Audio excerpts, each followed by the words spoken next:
अब एक बात सावधानी से सुनिएगा, शायद शिव महापुराण के माध्यम से अभी तक ये बात सामने नहीं आई, पर शिव पंचायत कथा में आ रही है। जितने आस्था चैनल पर कथा सुन रहे हो, जितने फेसबुक और यूट्यूब पर सुन रहे हो, और जितने इस छत्तीसगढ़ की पावन धरा पर बैठकर सुन रहे हो, बहुत सावधानी से सुनना।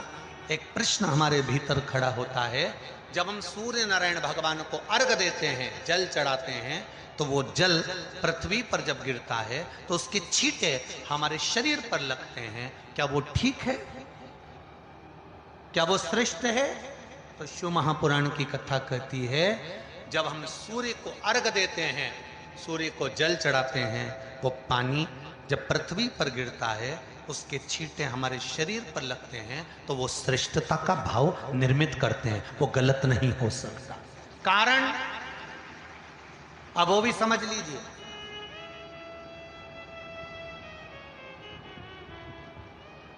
अब सूर्य नारायण भगवान को आप जल चढ़ा रहे हो, तो छींटे नहीं लगे, उसके लिए क्या स्टूल पे चढ़ के चढ़ाओगे कि कुर्सी पे चढ़ के चढ़ाओगे?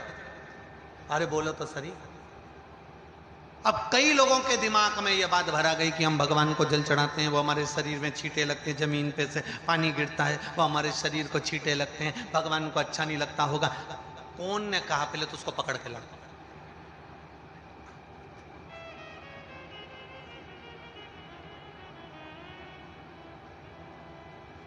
क्योंकि मेरे राम जी महाराज, मेरे भगवान कृष्ण,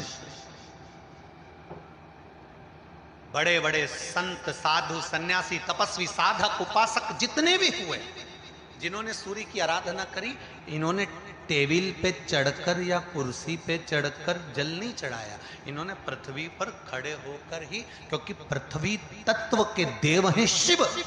जब हम मृत्यु लोक पर खड़े होकर, पृथ्वी पर खड़े होकर भगवान शंकर का भाग पृथ्वी तत्व को धारण कर कर जल को हाथ में लेकर जब समर्पित करते हैं, और जो जल नीचे गिरता है वो शरीर पर अगर लगता है तो हमको उसका आशीर्वाद ही प्राप्त होता है, दोष नहीं लगता। पर लोगों ने इसको विपरीत कर दिया। कि कौन ने विपरीत करा? कई लोगों ने इसको विपरीत कर दिया। कौन ने विपरीत करा? तो जो दूसरे धर्म के लोग होते हैं, जिनको हिंदू धर्म से नफरत होती है और जो हिंदू धर्म की पूजन, सेवा, अर्चना को समाप्त करना चाहते हैं, वो धीरे धीरे धीरे धीरे कहने लगे कि सूर्य को जल चढ़ाओगे तो शरीर में लगेगा, शरीर में लगेगा तो दोष लगेगा। इसको कह कहकर घर घर में सूर्य को जल चढ़ाना लोगों ने बंद कर दिया कि आप जल चढ़ाएंगे तो दोष लगेगा, शरीर पे छींटा लगेगा, शरीर को ऐसा लगेगा। ये दोष नहीं है। कितनी सुंदर बात है महाराज। सूर्य नारायण भगवान को जब जल चढ़ाया जाता है, हाथ सिर से 8 इंच की दूरी पर होना चाहिए। जम के बोलिए, सिर से कितना ऊंचा होना चाहिए? 8 इंच ऊपर अपना हाथ होना चाहिए मस्तक से सूर्य को जल चढ़ाते समय। और ना चांदी का, ना स्टील का, ना लोहे का, ना प्लास्टिक का, ना कांच का, ना सोने का कोई बर्तन, ना कांसे का, ना एल्युमिनियम का, ना पीतल का, केवल एक पात्र होना चाहिए, वो है तांबे का। काय का पात्र होना चाहिए?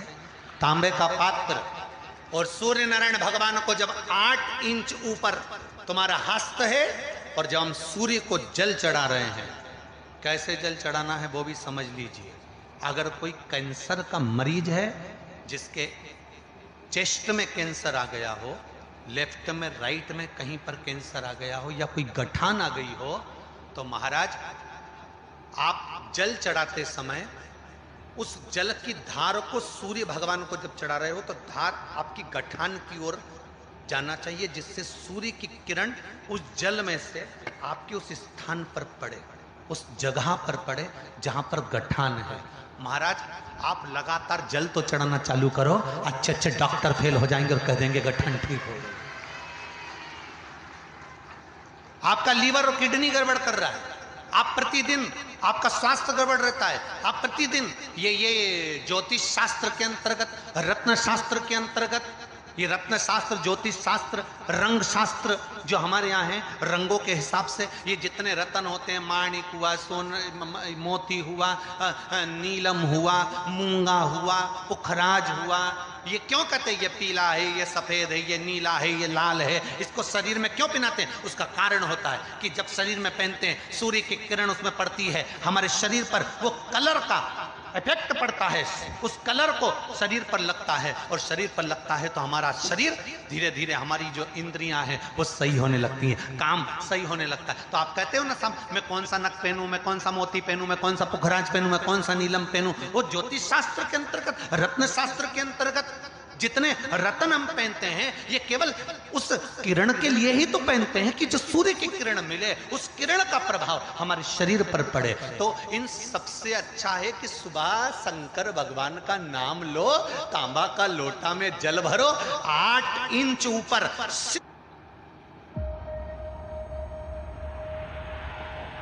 It all started from here. सिर से हाथ होना चाहिए, और सूर्य नारायण भगवान का दर्शन साधारण नहीं, जो जल तुम चढ़ा रहे हो वो जल की जो धार आ रही है उसमें सूर्य का दर्शन होना चाहिए, तो कैंसर की बीमारी कभी नहीं हो सकती। लीवर, किडनी, हार्ट, आपके हार्ट में अगर तकलीफ है, डॉक्टर ने कह दिया कि इसमें नस चोक है, आपको कहीं ना कहीं छल्ला डलेगा, आपको कह दिया इसमें कुछ ना कुछ प्रॉब्लम आ रही है, आप सूर्य को अर्घ देना चालू कर दो, सूर्य को जल चढ़ाना चालू कर दीजिए। आप सूर्य को जल चढ़ाओ, वो जल की जो तरंग आ रही है, वो जल जो निकल कर जा रहा है, उसकी जो किरण आपके हृदय पर, आपकी छाती पर पड़ रही है, नाड़ियों में पड़ रही है, नसों में पड़ रही है, उसका बल देखो तो शरीर 1 महीना लगातार चढ़ाओ, तो 15 दिन 20 दिन कर तो देखो।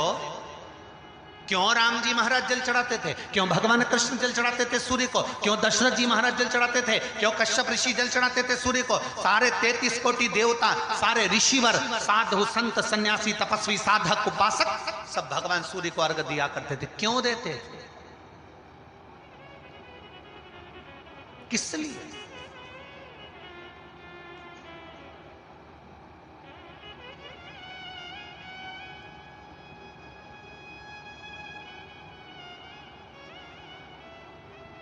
सूर्य नारायण भगवान को जल चढ़ाते समय आपके पंजों की एड़ी ऊंची नहीं होना चाहिए, ध्यान दीजिएगा।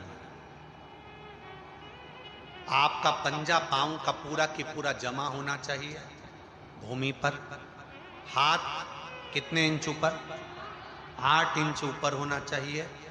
जल जो गिरे, सूर्य की किरण, सूर्य का दर्शन उस जल की रोशनी में करना चाहिए। क्या होगा उससे? जिस बच्चे को आंख में चश्मा लगा हो, मोटे से मोटा चश्मा लगा हो, छूट नहीं रहा हो, तो थोड़े दिन उसको सूर्य का अर्घ चढ़वाना चालू कर दो और जल में से सूर्य का दर्शन कराना चालू कर दो। सूर्य का दर्शन जल में। 2 महीना 2.5 महीना बहुत है, आंख की रोशनी बढ़ जाएगी, चश्मा हट जाएगा। आप कर देखिए। अब एक प्रश्न और खड़ा होता, सूर्य को अर्घ देने। गुरुजी, पंचदेव पंचायत में सूर्य नारायण भगवान शंकर की पंचायत में हैं।